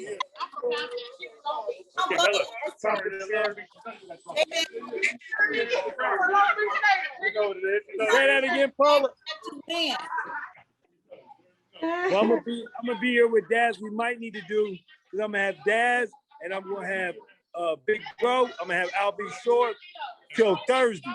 So maybe we need to do a group wop like Tuesday or Wednesday with Al B.Sure and Daz. Okay, I'm down. Look at this is a picture. I love you guys. We love you. Okay, now. Y'all losing all y'all money. They gonna lose Y'all it. losing all y'all money. Oh, not now. Hey, Derek. Yeah. Me and Daz getting on the Maya record. All right. So when you come on Tuesday, we're going to do the Maya record. You know what? On Wednesday, we're going to do the thing. Tell Paula we need to do, hey, Paula, we need to do one of those things you say, you know what? We got y'all this whoop up, and let's interview Daz and I'll be sure to do it on Wednesday. Shave your head, too, Dave. Yeah, shave your motherfucking head, Derek. I ain't shaving my head. Fight that. Shave your mustache, Derek. Hey, Paula, I took over Derek's thing. Now it's Where's Kurupt. I'm about to come. I already know what casino y'all at. I'm about to pull up. Hey, we're Crooked. Right. I'm right here. What's good? Crooked up. What's happening? What's up, good? What's going down, East Sider? Long Beach is in the house without a doubt. Got the worldwide shit going on right there. This You got Chris in that blood? So, what you got?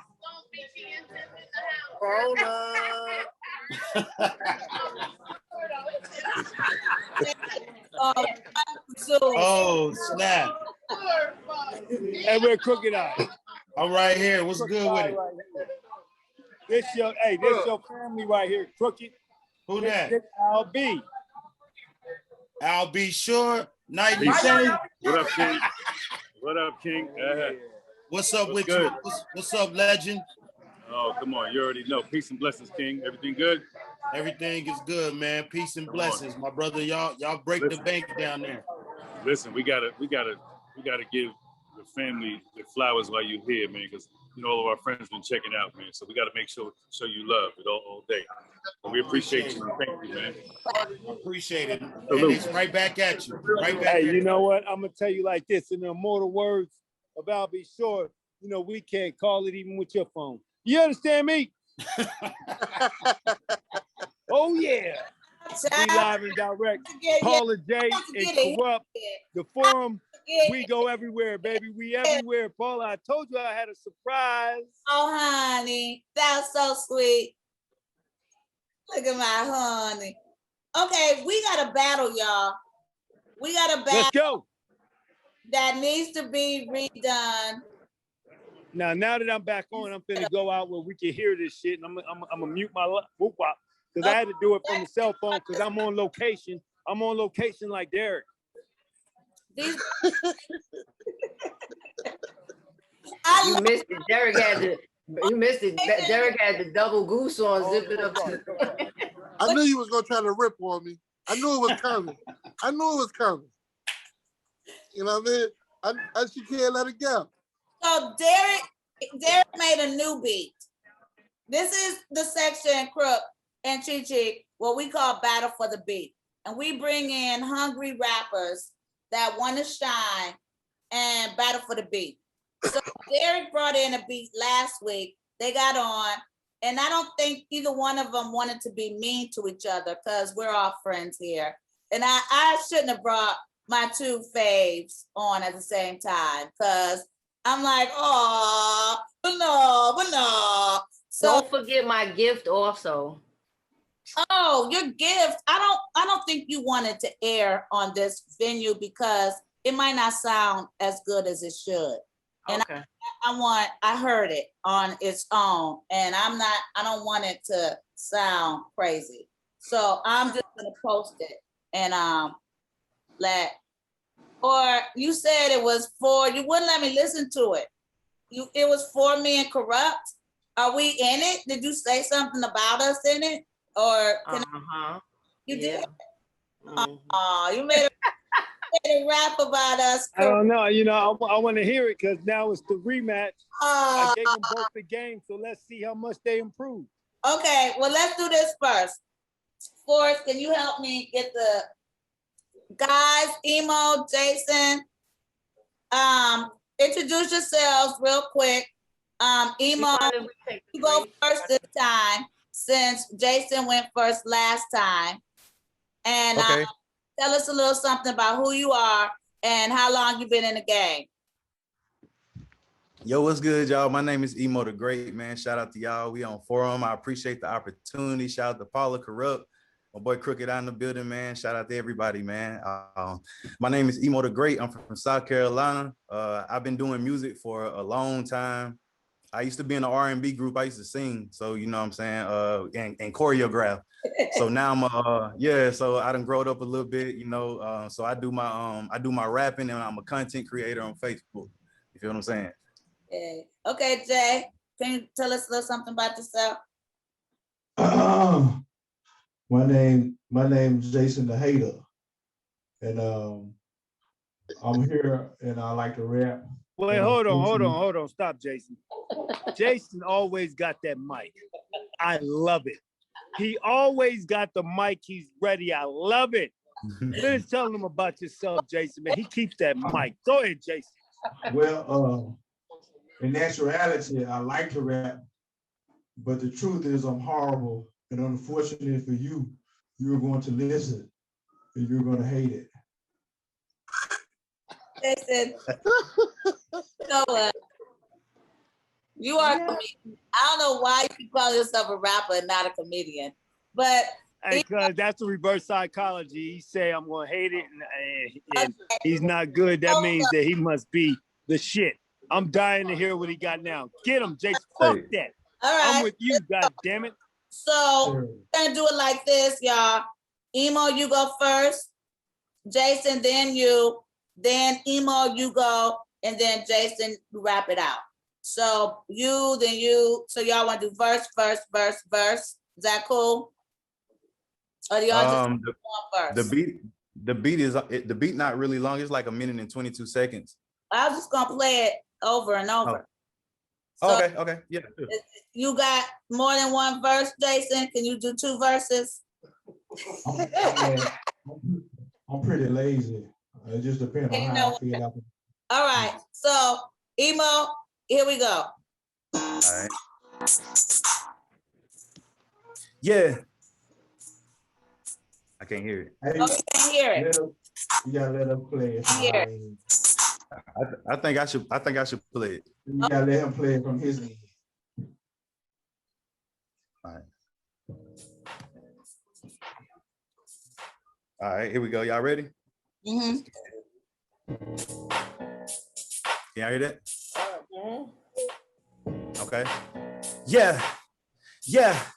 Hey, touch me and it's over. I swear I'ma blow. Savage behind my back with the fofo. I got hitters and killers on my payroll. They shooting at niggas, call it Muggsy Bows. I'm a real ass nigga like Kunta Kinte. Mine so sharp like a Ginsu from a sensei. Head up my league, I feel like a sergeant. These niggas my sons and I treat them like orphans. Say that he hard, bet that he bluffing. Keep the tool on me, Tim Allen, I'm busting. My niggas at the nut, but I bet you won't touch us. Hands are too good, I bet he won't rush us. It's emo, my nigga, I'm a beast like gorillas. Keep it 100, so I know they gon' feel us. We come back like roaches, so how can you kill us? Emo Big G, we popping them pistols. I feel like Kerry when the fire started.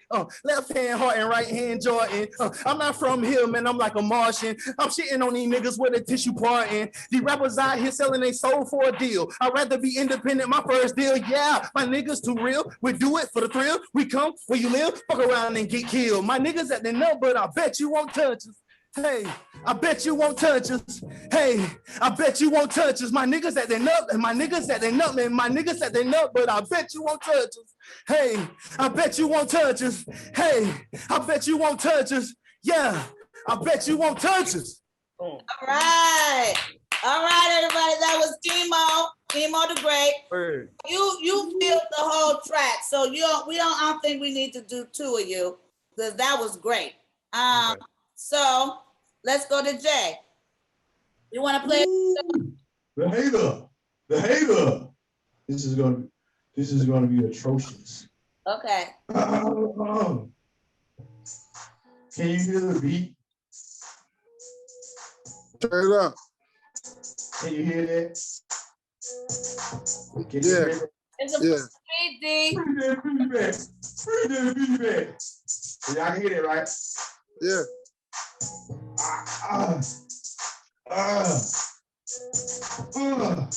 Yeah, it's so sweet. The tone of my voice flowing over this beat. Women once when I open and speak, I'm cuss free when I release. Stevie top source of the street. The source if you want to believe. Of course, if you want to make sure you can come and compete, like the shores on Florida beach, I'm third child to the quarter of war till I'm doing the cease. Yo, I'm tight to the finish. Strong on course for sure for the winning. And force equal to work time distance. So when I make a move, just know that my rhyme in it. Blood, sweat, tears, put all my time in it. Thankful for Dale and Joe Simmons. This is hip hop. I'm in it to entertain, teach until I'm on friend and my hair starts thinning. Man, peace with the nice smile. Me mud with the low brow. Yeah, it's like this freestyle off the top. Jason on the microphone, you know how I rock. It's Emo. And Jason on the mic coming through with the basic fly. I'm super tight with the circle light. J-Rock when I'm kicking this, when I'm kicking with me. On the beat from frequency. It's like this when I sway on the mic, on the coat with Paula Jai Kurupt, Doghouse. No doubt. Open the microphone, rockin' for the slaughterhouse. Yeah. I'm done. I'm just so yeah. Whatever. Okay. Stop the beat. All right. Bro, word. Shout out Jason, word. Hey, wait, hold on, Paula. Wait. Okay. Paula, God damn it, girl. My wife is here. If I keep looking at you, I'm gonna get in trouble. Okay? What are you talking about? You talking about me? Yeah, God damn it, you are in trouble. You know what, girl? You look How great. you see me? Because I'm Gotti. Gotti sees everything. Hey, so look. Hey, I'm gonna be honest with you. Hey, Paula. I was just chilling. Now, see, damn. Do you know? See, my camera's going back and forth, back and forth, back and forth. So I'm looking at you for like a long time. I'm trying to concentrate on the mic. Gotti, this I is mean, you shit. this is Gotti. I'm sorry. Let me go get a blanket cover my I'm your head. big brother, No, you Kurupt. don't. Goddammit, I'm your big brother. Don't go get a blanket for it there. Oh, you keep it right. What That's casino y'all fine. like, got it? Hey, look, Paula. Now I'm gonna be real. I'm gonna be real. Jason the Hater was freestyle. That's not easy to do. He gets extra points for that. And he spilled everybody's name in the game. Jason, I love it. And the same goes to our number one guy, Emoe, because his was picture perfect.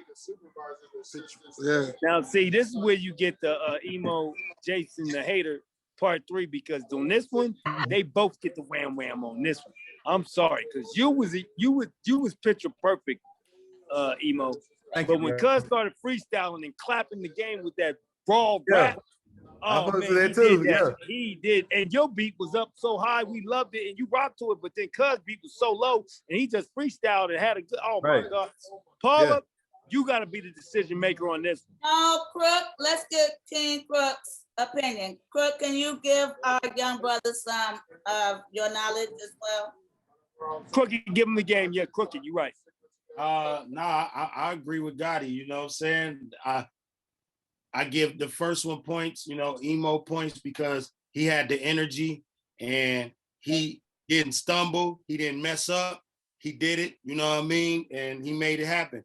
And then, you know, Jason the Hater, I just ain't never encountered a guy like that, you know what I'm saying? He said, I'm gonna hate the rap, you gonna hate the rap. And he started freestyling off the top, and he had a real old school feel to him, like we used to do on the corners, you know what I mean? So yeah, let them both come back, man. That'll be a good matchup again, you know what I'm saying? Part 3. Part 3. Word. Yeah, part Word. 3. Part 3. Every week, Chi Chi, can you spit a little to the rhyme? Do you want to hear the beat? Because I don't know if they know your skill set. You don't want to? I told you be prepared. Not with this delayed thing. Okay, I ain't well, about to catch me like that. What I do know you- I better. know this, right? Email her the beat right now. Email her the beat. I just Oh, want yeah. Don't worry, He I'll gonna fly out email to you the LA. beat. Yeah, email you to be, yeah. I'll fly out to LA. We do it live. Yeah, Chi Chi is the truth. I just want y'all to know that. So Chi Chi, what are your thoughts on the young men's performances? The guy with the yellow shirt, what's his name again? Emoe. The Great. Um, The Great. God bless the dead with DMX, and Black Rob just passed away. Black Rob's funeral was today, but he had that energy of like a DMX or a Black Rob, which was good. I just feel like with your flow, you gotta just tighten it just a little bit. You know what I'm saying? You want to have that flow like that DMX had, but I feel like, yo, if you get some good production behind you and everything, like you could really, really go, because we're missing that right now. We don't have somebody like that right now, you know, in the industry. Appreciate that, man. That's oh wow. But Thank you. now, as far as like a battle or freestyling or trying to diss somebody, basically Jason was trying to diss you. You were performing. So Jason was dissing you. You know what I'm saying? Right. That's a word. And old boy done came with the fisherman hat. He came with the coach's jersey and everything. And he came with the old school salt and pepper beard. You know what I'm saying? As we call in the street, yo, Unc, yo, you did that, Unc. He made you squirm He said you gonna hate him. He said you gonna hate him. So I'm gonna have to give Jason a 5, and I'm gonna have to give the Great a 4. And the reason why, because this time around, it's a battle. He gonna have to diss him. It's a battle. You gotta understand the difference between performing and battling. This is a battle. You ain't come to play. You feel what I'm saying? I got you. And you can talk about guns, but that gun stuff is right now is not gonna work in a battle. You gotta come real with it. So this next time around, we listening. You got Kurupt and Crooked Eye right here. You know what I'm saying? Like this is the best lyricists in the world. Right. So you gotta come, and while I'm talking, you gotta be thinking of some shit to say. You know what I'm saying? Think of some shit to say. Cause when that beat drop, you better come with it. Yeah. I don't know what's up with that gold curtain you got in the background, but you better come with it. Nah, that's my good. That's my girl feng shui. You feel what I'm saying? She got feng shui, so you know I'm just chilling on something pretty. Hey, hey, wait, hold on. What got the? I'm in Atlanta. Y'all got me up at 2 in the morning. So you know. Cloud. Hey man, what he got behind him? Hey, oh, we got martini. Is that a martini? No, that's not a martini. She got That's my called wine glass. margarita. I got the Hennessy margarita. Senorita. It's vinegar. Y'all wilding now. Hey, that's that margarita, senorita. Pure Hennessy white, Hennessy margarita. Lisa Lee. Yeah. Oh, wait a minute now. Wait a minute. Hennessy got some new stuff out. I didn't get you. Oh, that was from overseas. Damn, Jason, you hit it like that. She like, damn, Jason, he gave you your flowers. But Jason got to say. The beard is my summer sewing. The jersey, the coach's shirt is because I really did have a game today. And I really didn't diss Emo. I just had to freestyle because I forgot what else I was gonna say. And man, you can't come to battle and say you ain't diss nobody. Come on, get busy. Drop that beat again. Let's go. I'm ready to hear it. I came with some action. But you heard what the lady said. The lady said, "Drop the beat again." I got a cash app on now. Come on now. Oh, I got a cash app on it. What's your cash app? I got a cash app. You can take them out. Let's go. All I take is Western Union. Okay, Emo, I'm gonna say a little something. Emo, that is something you could definitely learn from Jay. You gotta make the ladies squirm a little something. Okay. You know, it's for the dudes and the ladies. You know, because like Crook, he as cold a lyricist as he is, he gonna put a little, you know, I got the hookers and like, you know, I got the porn stars and whatever, you know, he gonna talk to us too. Hi, Lily. Hi, baby. Hey. Did you like the surprise? Yes, I like your makeup too. You look pretty. Thank you. Y'all see an Abby Sure, I want to hear a verse of Rescue Me. What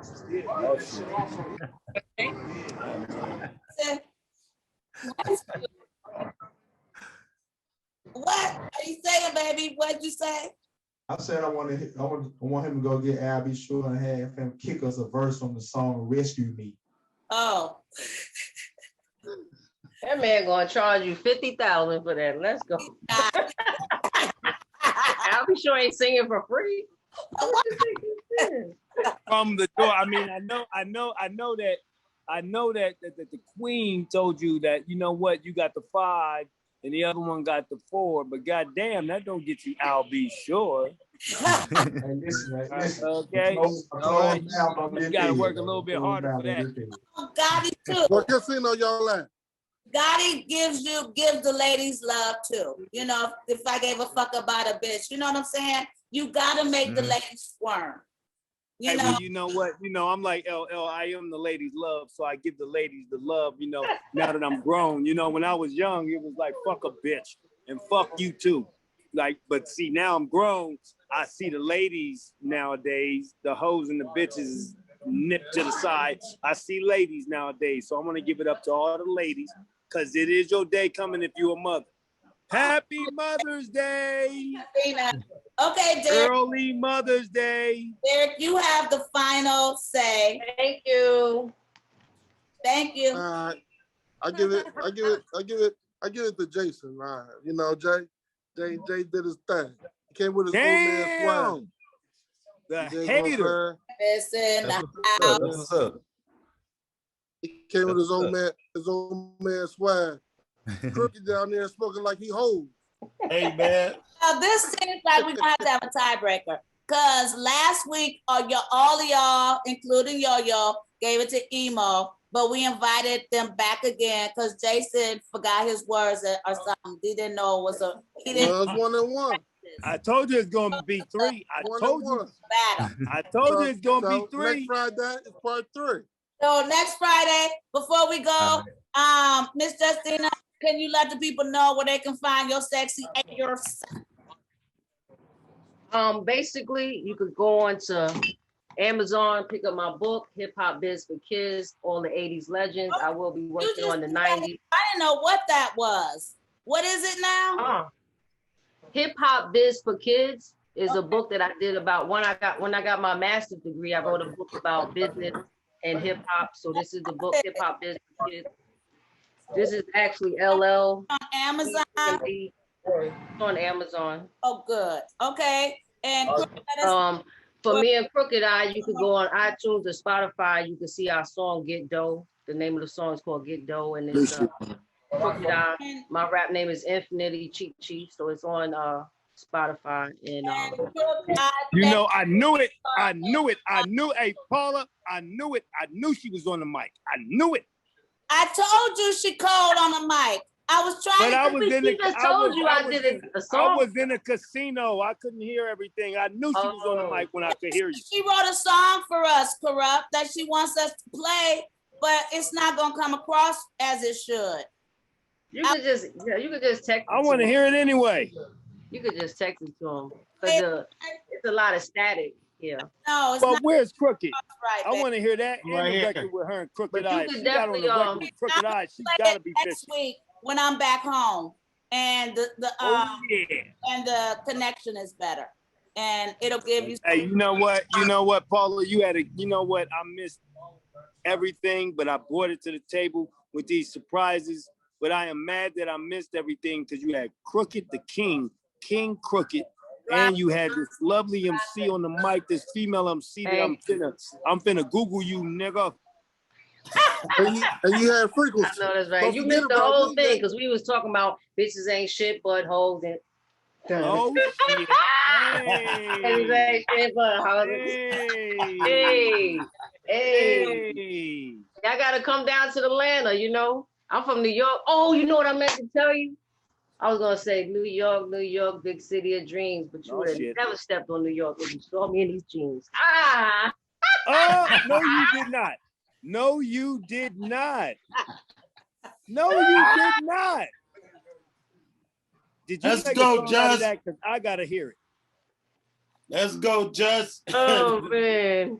She's playing no games. But you know what? I want to really thank you because I did my research and I see you did a lot of songs with a lot of people from New York now, and I want to thank you and I appreciate that we can all now come together. Goddamn right. Ain't no hip hop without New York.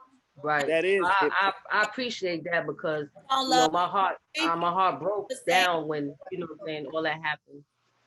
You know, it was all just misunderstandings, and you know that's the great thing about hip hop because it's about the music, and when it's real, you know, everybody talks to each other and work it out. Because everybody I had an issue with are very good friends with me to this day, and I'm glad I got an opportunity to talk to DMX before his passing, and we squashed our issues. Me and Ja Rule did a movie together. We squashed our issues, and Nas and so on and so on. We all squashed our issues, and we're good friends now, and that's what hip hop is about. Right, and God bless his dad. Black Rob was laid to rest today, also too. And that was one of my good buddies right there. Now Black Rob wrote regardless. R.I.P. Shock G. Oh yeah, now that's the big homie. And a lot of people don't know that Shock G made no more boom, boom, boom. So many tears, Tupac. So many tears, Tupac. Wow. Shock G made that, cuz. Yeah. Well, we love you. Thank you, everybody, all our Jason, Emo, Derek. See y'all brothers next week for part 3. Chi Chi, we gonna play your song. Crook, we love you. Got it. Crooked out of truth. Crooked out of truth. Who's it for? Got it. Who's it for? It's for. It's for them. Hello. That's why we call it the forum, baby. You understand me? Paula Jai Kurupt. Love y'all.